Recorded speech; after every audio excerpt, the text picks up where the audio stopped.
Ya, Bude, selamat malam. Apa kabar sebelumnya? Selamat malam. Ya, Bude ini lagi banyak berita tentang penyawer-penyawer yang banyak bunuh diri karena terlilit hutang pinjol.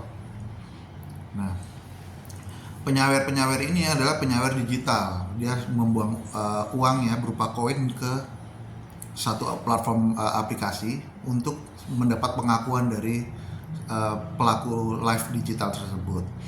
Nah, ini korelasinya sampai saat ini banyak orang-orang yang kena PHK nih di tahun 2025 nih, di bulan Ramadan, sehingga makin banyak orang-orang yang beralih profesi dari pekerja konvensional ke pekerja live TikTok. Nah, banyak orang-orang yang bekerja di live aplikasi tersebut itu mengharapkan kedatangan si penyawer ini. Nah, Bude kalau ngelihat sejarah penyawer sebelum penyawer digital itu seperti apa sih sebetulnya? Kita lihat penyawer, baik penyawer tradisional atau penyawer digital, itu sifat perasaannya kan sama. Jadi kesenangan yang muncul dan emosi yang muncul saat itu. Sekarang tinggal, kalau misalnya orangnya cukup dewasa, maka dia bisa mengekang diri. Sama seperti kita mengikuti suatu kesenangan. Apakah kita bisa mengekang diri atau kita terusan, terlepas apakah kita punya uang atau tidak, kita tetap melanjutkan. Sekarang kalau orang sudah terlalu stres, maka dia perlu jalan keluar. Dan jalan keluarnya ini salah satu jalan keluar yang diambil. Berarti ini kan artinya salah satu hobi ya? Bisa dikatakan itu salah satu hobi atau seperti apa? Itu suatu kesenangan, tapi kesenangan itu akhirnya tidak terkendali. Jadi kalau sifat orangnya cukup dewasa, maka dia bisa mengendalikan keinginannya. Dia bisa berpikir secara lebih rasional bahwa uang yang dia keluarkan sudah terlalu besar, masalah keluarga sudah terlalu terlantar. Itu kan mirip-mirip juga dengan hal-hal lain seperti judi. Akhirnya keterusan gitu, terbawa. Ya, apakah dia bisa disebut daripada penyakit psikologis atau penyakit mental? Karena ini kan seharusnya dia sadar bahwa uang ini keperluannya lebih banyak perluan yang normal pada manusia umum, ya bukan dibuang-buang ke platform digital maupun tradisional. Itu jelas suatu jiwanya tidak stabil. Jadi suatu kebutuhan dalam jiwanya, di mana jiwanya itu tidak bisa berpikir secara rasional. Kalau misalnya dalam hal ini dia di rumah terlalu stres, dia pergi, dia sabar, akhirnya dia senang, kembali lagi, nanti stres lagi, dan akhirnya kan tambah lama tambah stres karena uang banyak dikeluarkan. Jadi sabar itu sebetulnya tidak membawa suatu jalan keluar, karena banyak pengeluaran, keluarga juga akhirnya akan lebih diterlantarkan, dibiarkan demi untuk perasaannya, karena sudah terbawa senang di sawer.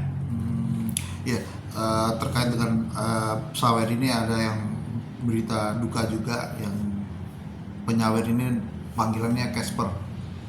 Dia sampai memakai uang bisnis keluarganya, sampai juga dia pinjem uang ke pinjol untuk bisa nyawer nih ke platform-platform. Ini kan dia uang orang dibuat sawer nih, sampai akhirnya dia nggak nyimpen uangnya lagi, bunuh diri nih.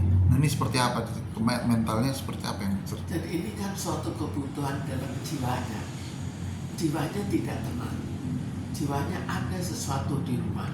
Kalau kita lihat, jiwanya bukan jiwa orang yang tenang berkeluarga, tapi ada suatu kelemahan, ada suatu ketidaksenangan yang membuat dia sawer, dan akhirnya merasakan sawer ini bisa mengatasi kekurangan jiwanya, dan akhirnya keterusan, tidak lagi memikirkan masalah uang. Dan kalau itu sudah terlalu parah dan tidak ada harapan lagi untuk mengatasi keuangannya, maka salah satu pilihannya adalah bunuh diri. Tapi dia selain itu, apakah karena dia mendapatkan ketenangan dan juga popularitas, atau seperti apa sih yang dia inginkan sebetulnya selain ketenangan? Yang dia inginkan ada terutama kesenangan. Kesenangan itu dalam bentuk apa? Popularitas itu salah satu kesenangan, tapi lebih masalah emosi pada saat menyawer. Dan ini membawa emosi tersendiri. Emosinya seperti apa itu maksudnya? Ya, kan akhirnya dia senang, dia nyawer, dia senang. Pada saat nyawer dia senang. Apalagi pada saat dia menang, ya lebih lagi senangnya. Apalagi namanya dipanggil-panggil gitu ya Bude. Ya, jadi dia senang. Jadi prinsipnya mencari suatu kesenangan, untuk mengatasi kondisi kejiwaannya. Apakah ini bisa dikategorikan sebagai penyakit masyarakat? Karena ini juga Sebetulnya nantinya bisa jadi penyakit masyarakat. Ya. Walaupun dia sebetulnya tidak merugikan banyak orang, hanya merugikan diri sendiri ya. Merugikan diri sendiri, tapi nantinya sebagian di antara mereka itu bisa merugikan orang lain. Misalnya karena kekurangan uang dia mencuri, karena kekurangan uang dia merampok. Itu kan pilihan orang dalam mengatasi keuangannya. Dalam hal ini keuangan karena nyawer, dia pilih dengan cara apa? Dia pilih untuk mencuri, dia pilih untuk merampok, dia pilih untuk mendapat tawaran untuk misalnya menyewakan orang atau apa, tapi suatu yang ilegal pun dijalankan. Tapi bisa juga dia bunuh diri, tergantung terutama pada kondisi jiwanya.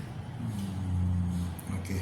Terakhir Bude, selain kita akan menjadi penyakit masyarakat Bude, artinya ada nggak treatment khusus untuk merubah kejiwaan orang tersebut untuk berhenti nyawer itu seperti apa? Sebetulnya kita harus secara keseluruhan. Ya. Kalau misalnya semua hidupnya cukup tenang, tidak ada persoalan-persoalan yang terlalu membuat dirinya stres, maka dia juga tidak akan sampai sejauh itu. Jadi kalau jiwanya stabil, jadi yang diperlukan adalah jiwanya stabil. Jiwanya stabil dengan cara apa? Bisa dengan situasi ekonomi, bisa dengan keluarganya. Banyak kemungkinan karena keluarganya, kalau ekonomi sekarang, keluarga ikut teriak kan. Belum tentu keluarga akan membantu, tapi mungkin akan ikut teriak karena memaksakan suaminya untuk mencari uang lebih banyak. Bude, cukup.